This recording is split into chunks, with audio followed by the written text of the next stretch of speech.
YouTube, it's here. Franchise mode, revamp, deep dive, and you can see right off the bat, look at this UI. This looks beautiful. I love the backdrop, and it's actually, if you watch the deep dive full trailer over the full deep dive, the backdrop changes based on the team. So it's Vancouver here. It's blue. You see the outline of the logo in the background, but it changes based on the team that you are managing. And look at this. You have your goals, you have your team leaders, right? Team stats, team leaders, and I think they also showed assist leaders, goalie leaders, or rookie points for your team. And you can see who's leading each team or each division, right? Which division leaders for goals, assists, points, etc., etc. We know this. The calendar view is condensed, so you can actually access it, as you can see. Projected goalies, and there's a box score. We'll dive into that. I'm excited for this, and you have a condensed menu on the left-hand side here. I'll chop this up. I don't want this video to be too long because there's a lot to unpack here. But before we proceed any further, in the comments below, let me know what you guys think of these changes as we go over them. And leave a sub if you want to stay up to date with the latest NHL news and gameplay in the weeks leading up to and preceding the release of the game. We have our brand new streamlined hub. It's a unique change from previous years. This UI looks clean, man. Okay, so you can see we have the normal standings, Conference menu, standings, division standings, your team leaders, I'm pausing it, I know. From rookie points as well. Points, that's all the way new. down to rookie and They've goalie had this wins. before, And but it then looks you have nice. League leader stats as well. League leaders. So for each, this is the league, right? They've had this before, but it's nice to have it back. I'm not gonna give them brownie points for it. I will say it looks nice though. Presentation-wise, it looks very nice. You see points, goals, assists, goalie wins, etc. mini game at the bottom, which will continuously feed you. Oh, the ticker at the bottom. I didn't notice that. that. That's new. Well. That's nice. You're able to access job, the EA. calendar and then also tab through to go through all the various tabs that you would have had access last year, in addition to a few new tabs. Going into box scores, will bring up all the games that are played in the NHL. So you can go to any game and select a game and view. This is massive. Thank you. Finally, this is stuff that you're seeing in a game like Eastside Hockey Manager or Hockey League Manager. You can actually view box scores around the league. I can view the events that are from that game. Yes. Who scored, thank you, what EA. penalties were there, I wonder how as this well will affect as the simulation stats speed. for each Because now individual you're player on simulating both the teams, league, right? and You're including capturing the more three stars information as well. So Three-star, you get yeah, a really all that good good stuff. snapshot of every single game that happens in But I wonder how this NHL. will affect simulation and feed speed. into that stats motif that we got going on. We also have added new game logs and split stats for each individual player. So if I go into Elias Pettersson here, This is nice. We've been asking for this full career stats, stat and then tracking. game logs, Game split logs per stats. game, So and if I go then to game log, I can look at every single game that he has played in this year. The standard stats that we track from minutes, shots, goals, assists, points, the date of the game, and the opponent of the game as well. So you can see how that player is doing against every single team and on a per game basis. So you can see So we have split stats now. In addition to every single game, you can see last 10, all this within the division, Western Conference. They also have it by team. So every team that you play against during that season, I think it's all time, not just during the season. So if you want to see how Pettersson performs against the Boston Bruins, you can see what he does against the Boston Bruins. I believe it's all time. It's not just for the season, the current season. their last 10 games, their home split, their away split, their division split, conference, and on top of that, their monthly and then their per team stats. So how they have done against Florida, how they've done against Edmonton, Chicago. Oh yeah, maybe it is for the season, and then but still, that's a great we've addition. Also added an awards tab. Awards to the player tab. This is info, great and too. You'll be able to view any award. So I can see at any point. At any point, it's not just the 5-year window that they give you. When you go to the awards panel, you can see everything that your players ever won. So for those of you who go deep and you want to track your generated players' progress in terms of awards, they have a dedicated tab for that. That It's player has won massive. throughout EA. their entire career. So it's not just the last 5 years. If you have Alex Ovechkin, could be something that he won back in the 2010s. You heard him, our contract negotiations. One of our biggest fan requests is we added no move, no trade clause. Okay, so this was in NHL 12, if memory serves, where you have like organizational interest, player interest. I'll let Gurn explain it, and we'll to react the to game. it. In addition, But we it's going to also add another overhauled layer our of contract negotiation system. yeah, it's going to add another layer of now a dynamic when you come layer. into the free agency screen, you'll It's going to see add another an layer interest to your bar. contract Every negotiations single when you're player pursuing has free a agents. contract interest Look at bar this. and an organization interest bar, and those will now. So yeah, we see the no trade clauses. Finally, how long have we been asking for this? Again, this is already in a game like Eastside Hockey Manager, but we'll give props to EA. We'll positive reinforcement for EA. Thank you for adding this stuff in. So you have the contract offer and whether they want to come to your team. You can see, okay, so you can see your cap breakdown. Thank God. You just want to, so they have no move, they have no trade, and they have no move and no trade. And you can set how long the trade protection will last. This is the full duration of the contract, half of the contract. If it's a modified no trade clause, how many teams are on the no trade list, etc., etc., etc. Player requests. So a player might come back and say, well, I want to play first line ice time. You can either promise it or not promise it. I wonder how, I mean, it's a nice layer, right? I don't know how frequent or even how necessary it is. I mean, could I just offer a guy a contract outright like I can now? It's a nice layer, like I said. If you want to make it more challenging, you can obviously enter this little mini game per se and negotiate with the player. It looks great on paper. Absolutely. I'm not going to take anything away from EA. I just wonder how it'll play and whether it can be exploited for or against your benefit as GM. I really like this layout though. It's very clean. It's visually appealing. Want to sign with your team. So if a player has a very low organization bar, you may need to convince him to actually join your team. Those two bars now dictate and change who you target in free agency, because it may not be possible for you to get the best free agent because they may not like your organization because of the taxes that you have, the market size that you have, your status as a contender. Now you can offer them other incentives. You'll see like to have, like playing on there you go. First power play unit. Power play or playing in the first line. You can either promise it or not promise it. To give out clauses. So, and I'm sure if you have morale on, if Ekblad wasn't getting first power play time, his morale might decrease or he might be unhappy. I don't think trade requests are in the game. Not that I heard. I'm not from what I saw. Clauses, but no trade clauses, if you don't no trade clauses, fulfill your promise, different then structures, whether reduced. It could affect their morale. The number of teams that look at the trade protection now. Yeah. So we've added a lot of depth and a lot of. So this looks very good. I'm very pleased with this. Engine that trade clauses, formal trade clauses are great. And they're a part of hockey. They should be in the game. Give you an example of what I mean in terms of you. And so, just to summarize it, now I'll leave a link to the full video, so we're not here for 45 minutes. If you wanted to trade away that player to potentially win them over on my team, you're able to do certain actions to potentially win them over. Okay, so first things first, this is when you're negotiating with a free agent. So you can see Sam Bennett's bar is about 50% full. There are different pitches that you can give. It's similar to the NCAA college football if you played that when you're trying to recruit someone. In order to sway interest from Sam Bennett to your team, you could promise him, okay, you're asking for 7, well, I'll give you 7.5. You want a modified no trade clause? Well, I'll give you a full no trade clause. And based on your interactions with the player, it can either positively or adversely impact their organizational interest. And obviously, the higher the interest, the easier time that you'll have to sway that player onto your team. There's also a feature that you can table the contract, which means if you offer a contract, let's say you wanted to sign Sam, but maybe you want to see what else is out there, you can shelf the offer or table the offer for X amount of days, which allows you to sign someone else, and then you would be able to rescind or retract your offer from Sam Bennett. The downside from this is that over the course of the 3-4 days or however long you shelf the contract offer, another team could come in and swoop Sam Bennett up. So just like real life, right? You have a contract offer on the table. Maybe you want to circle the wagons, reevaluate your options. Well, other GMs are going to be active and they might want to sign Sam before you get a chance to formally extend an offer. Gain some organization interest if they take to it. So in this case, acquire contract. Yep. Now you can you can talk about the market size, whether he wants to play for a contender or a rebuilding go team, into the etc., etc., organization and etc. kind of pitch him on the organization.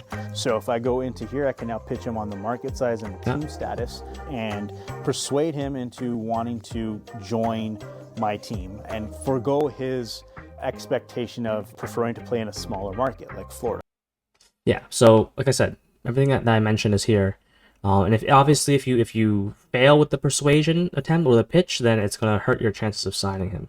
Think you've negotiated a deal with the player to the sense, but you want to try out and sign another player just in case, you can table the deal. There is a risk to this, obviously. If another team steps in and offers a contract to them, they may get taken and may sign with another team. So it's kind of a... So yeah, again, it adds another layer to the managing experience. If you've watched some of my videos or any other creators' videos, you can pretty much go on autopilot. If when you get to a certain stage in your team building, you either offer a contract or you don't. I don't know if you can rescind. Well, I guess this is part of the, like, you can, if you were to mistakenly offer a contract, you could maybe table it and then maybe rescind it. I'm not sure about that. They didn't mention that in the video. But again, this all sounds great. It looks great. Show you what happens when they accept the offer. Sam Bennett accepts the offer because it was so good. Okay, so he accepted it outright. I gave him $2 million more, and I also gave him a first-line promise. So he's now on my team. So I can literally convince him from not wanting to join my team to joining my team through the power of the conversation engine. Yeah, so it looks like the conversations give you an extra boost. I don't think you have to do it, but again, if you want to, again, it's part of the game if you want that extra immersion, and you can also increase the chances of signing him. Maybe he's not necessarily considering your team, having those conversations. So next up, with the increase the interest. Addition of no move and no trade clauses, obviously when you want to go and trade a player that has a trade clause, you're going to need to figure out what team they can or cannot be traded to. So if we go into Aaron Ekblad here, you'll see he has a modified no trade clause, and you can go into the new contract info screen that shows you the trade clause, the years that are left on the trade clause, and the teams that you can trade that player to trade for. So if I on the trade block, if I put him on a team that he doesn't have a trade clause for, I would need to actually convince Ekblad. Okay, so Anaheim was not on Ekblad's no trade list, so you could trade with him. You could trade with them in a deal involving Ekblad, no issues. Carolina was on his no trade list, so you would have to go through the conversation with Ekblad about waiving his trade protection. Waive his no trade clause. So you can go into the proposed trade screen. That could be annoying. I can see how that could be annoying, but again, it's real life, right? Players have trade protection. You can't just trade guys away in certain scenarios. It failed, which means I can no longer have his morale went down. Now again, if you don't play with morale, I guess this won't impact you. To talk about their clauses or their options is to actually go in through the new franchise hub. So if I went into Matthew Tkachuk here, season goals, I'll just summarize this for you guys. You can give, I guess, so use season goals to give challenges to your players to gain attribute, X factors, and potential. You can say, hey, Matthew, I want you to score 30 goals this year, and maybe he'll get a boost to his attributes for the following season if he eclipses 30 goals. You can actually help or develop players to gain X factors as well, depending on the conversation. Different options to maybe give me a list of 1 team, 2 teams, 3 teams, or outright waive his no trade clause. So I'm going to ask him maybe give me 1 team that he would want to potentially go for. In this case, he actually did. So now I can go into Matthew Tkachuk's player card and figure out who he actually wants to be traded to. Clause. Okay, so we're getting Matthew to waive his full no trade. So okay. I can. So he agreed to waive and went from 32 to 31 teams. The only team that he'll go to is Montreal, and this happens, right? Some players only, I want to go here and nowhere else, and you just have to, as a GM, you have to abide by those stipulations. But we want to. Yes, I know he's going to talk to Korchinski here, I believe. Goals, or Korchinski, these has their own subset. So season goal, yeah, here we go. You'll be able to select through. You as a user didn't really have a lot. You'll have 2 options of short-term goals. Short-term, long-term, and then long half-season goals. They're shorter goals, and they give you less of a reward potentially. And then we have long-term goals, which allow you to perform a stat challenge, an award challenge, and then an X-Factor challenge. These challenges allow you to give a player potentially an X-Factor ability, whether it be a zone or a superstar ability. Award challenges are asking.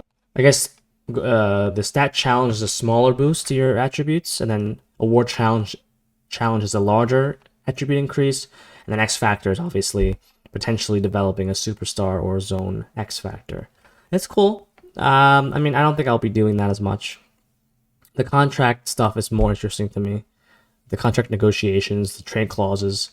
But as far as the stuff, it doesn't really appeal to Plus me. minus or block shots, and they will gain. But you have an potential extra ratings layer impact or an onto extra way to themselves develop based off players completing that aside goal. from the Now, generic isn't that growth it's they a may hard get. line, so as long as I'm close, he'll get some of that reward to passing, but he may not get the full amount. So it is really forgiving in that sense, but you do want to get as close as you possibly can to that marker to help influence that player. So in this case, I'll set a goal to have him score 40 assists, and then once that's in there, you'll be able to check out the goal in the morale screen as you sim through a season and you look at their stats and see how they're doing. Play and potentially have them change their play style or their position. You'll notice on the upper right hand side of the screen. Yeah, so you can actually change a player's position now. I don't know how that'll affect the sim, whether that'll give a player an attribute boost or an attribute decrease. Same thing with play style. Maybe, I don't know, maybe you have a sniper that's more of a playmaker. We've seen a lot of that. A guy's classified as a sniper, but he barely cracks 20 goals, barely cracks 200 shots. Maybe changing his play type will give him an attribute boost. Again, in the simulation, we'll have to see how that affects, if that affects simulation at all.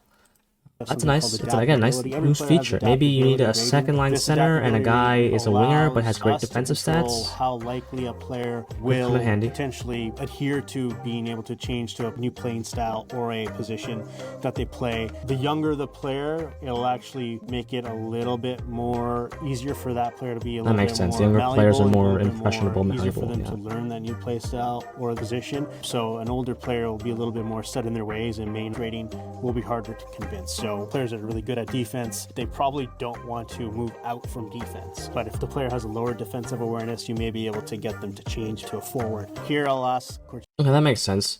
If they have a low defensive rating, maybe they're like an offensive defenseman who's not very good at defense, they might be more open to playing a forward spot. Yeah, I don't know how that would work with the center position, for example, but if a player is just more offensive minded and isn't very good at defense, they might be more open to playing forward.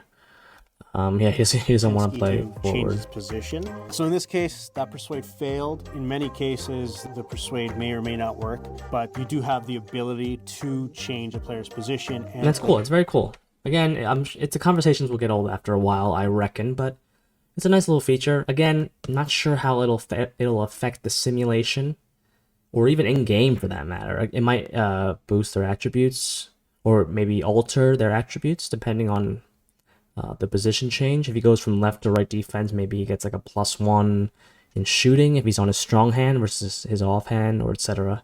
A nice little feature. Again, I don't think I'll be using it, but it's interesting. It's another layer. It's another mode of communication with players and a way to develop players in the game. You can also talk to your head coach. You can talk talk to our about coaches your now. preseason or your game plan for the team. So and similar to the players, you can talk to your head coaches, your coaching staff, and discuss certain aspects of the season. You can increase conditioning, strength training, skill training, and I think you can do this on a player-by-player basis as well, not just for the team. And you can get certain attribute boosts. There's also a feature where you can basically you can basically influence how your head coach preferred lines will look. So I'll skip to that. This stuff's self-explanatory. You have a conversation, you can get attribute boosts. I think there was a regular season option as well. Maybe I'm sure it's quite similar over the various options. Season goal. Your head coach. Yeah. You can talk about your preseason or your game plan for the team. And these essentially are buffs to your team that 5-on-5 focus, power play, penalty kill, video sessions. So all of these will have different buffs. All scenarios, team bonding. Power play. It's very similar to Be a Pro, I guess, if you play that. Different events that can give you power play, but also have a debuff attribute on my boosts. penalty kill. So in this case, again, it sounds cool. If you like this, I'm not going to use it as much. I don't think. Not really interested in having conversations with computers. This is cool, I guess. Yeah, so I mean, get them to potentially change ice time allocation could be interesting. If you want to double shift guys or give guys the most ice time, I can now do so. I persuaded them into being open to it. If in the instance where it fails, you can still force the coach to go through this flow. You will lose morale as a trade-off, but at the end of the day, you are the GM and you hire the coach, so you are able to brute force your way through it. So in this case, I want to look at my forwards and I want to have my line 2 set center be So like I Elias mentioned, Pettersson. so So if second I go to line, line 2 and center, I can now lock in Pettersson should Elias be there. Pettersson as the center. Yeah. And And what then if this I go does into is now you get can do that for to all that positions. You can do that for all positions. That's not just center, defense as well. But for this segment here, if you want Pettersson to automatically go to line 2 center, when you hit preferred lines, head coach preferred lines, you can do that with that conversation we just saw. slot. You now see Elias Pettersson and Jake DeBrusk in that role. So if I move Pettersson down to the fourth line here and then I re-hit best lines, it will always lock them into that line. So if he gets hurt and comes back, I mean, it's just it's just one. I guess I don't see how it saves any more time. I could just make that change myself. But it's again, nice feature if if you want to have another layer of immersion in the franchise mode. And there was some I think there's one last segment about roster Lock in players sharing into or those roster lines. movement. And we'll wrap it up. Another feature that we added to really help the roster sharing community was the addition of draft picks to the player movement screen. Now you're able to trade 5 years worth of draft picks in the player movement screen to keep up with the real world as you're waiting for the latest roster update from us. So in this case, I can trade Anaheim's. Yeah, so I mean, if you have a custom roster file that you're using, you can make these changes as opposed to, like Gern just said, waiting for the next update from EA or from another creator who's making a custom file. Nice change if you're a custom roster individual. If you like building your own rosters, you have this ability to make it true to life or shape the league the way you see fit. that's a big change there, as well as we've added a few more elite potential prospects into the draft. Make the league, as you get later into later years, refresh that player pool, have the overall be around the same amount as well. So We added a lot to franchise mode this year. I'm excited. So yeah, more elite prospects. Like, I mean, that can change based on what your settings are. I'm sure they still have the base settings of prospect quality, draft class quality, etc., etc. This UI looks great though. It's visually appealing. It's not too hard on the eyes. Very visually appealing. Yeah, I'm pleased with what I'm seeing. Again, we'll see how it plays. We'll see what kind of EA voodoo, what kind of cheese unfolds. Yeah, I'm excited. I think it's definitely an improvement, and that's what we ask for, right? Give us a reason to spend our money. And I think if you're a franchise player, I mean, $70 is still steep, but this is exciting. Again, so even if you wanted to wait, which I recommend, these features are definitely worth the purchase if you're a franchise gamer. For me personally, guys, I think the contract negotiations will be the most appealing to me. I'm not too keen, or I don't see myself using the coach conversations or even the player conversations. Just that's not something that appeals to me. But everything else looks great. The UI looks great. We'll see how it sims. We'll see how the contract negotiations affect gameplay, whether it's even necessary or if you can just bypass it and offer contracts the way you do now. Obviously, I guess the organizational and contract interest bars will play a role, but I doubt you'll have to go into a conversation every single time. It's just a matter of whether you want the best chance to sign a guy. Those conversations will come in handy if a player maybe is on the fence about signing with your team. But guys, let me know. What do you guys think? What do you guys think? I like this. I really I think it's going to be a nice, refreshing change for a mode that was desperately in need of an overhaul. But let me know what you guys think. Game is coming out in a few weeks. I have 2 more teams to rebuild if you've been following along.